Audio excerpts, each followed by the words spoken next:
Can I start? Okay.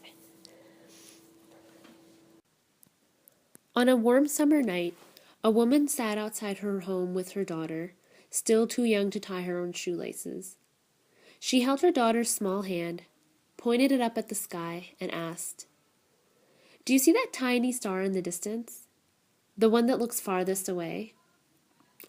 Imagine that is a dream. You can have even that if you really want it."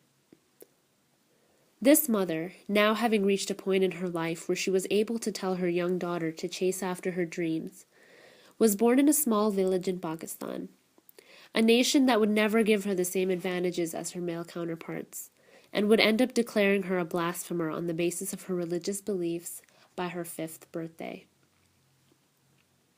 This is the story of my mother, my Ammi Jan, the woman behind everything I am and everything I ever will be.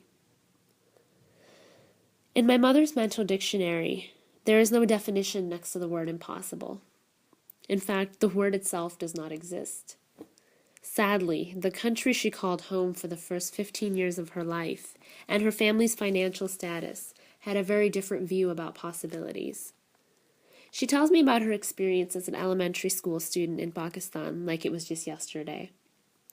My mother attended a government-run school that required a uniform, like most schools in Pakistan do. She had one uniform. I'll give you a moment to let that sink in.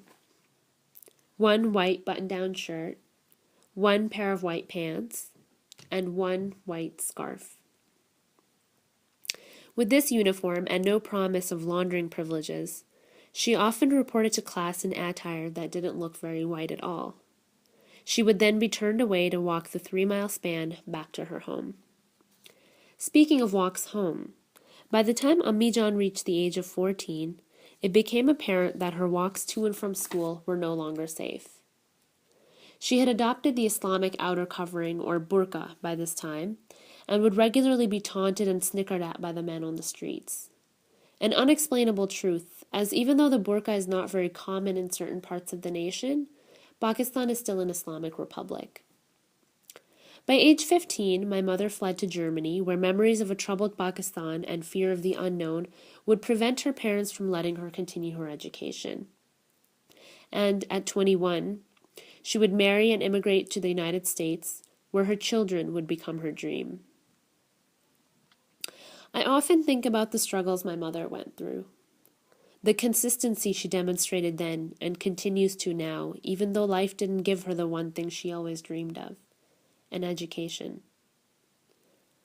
Every time the word impossible threatens to escape my lips, the image of a young girl walking to school in a stained uniform, oblivious to the fact that she will once again be turned away, is painted in my mind. I have painted and repainted this image in my head many times during my undergraduate career here at Mount Mary University. And this summer, when I walk across that stage with the words summa cum laude written on the diploma in my hands and a smile drawn from ear to ear, I will still remember my mother's 3-mile walk. And as I prepare to begin my 3-year journey through law school, my mother's 3-mile journey will not fade away. I believe in dreams. I believe that I can point at the tiniest star, farthest away in the sky, and I can have even that if I really want it.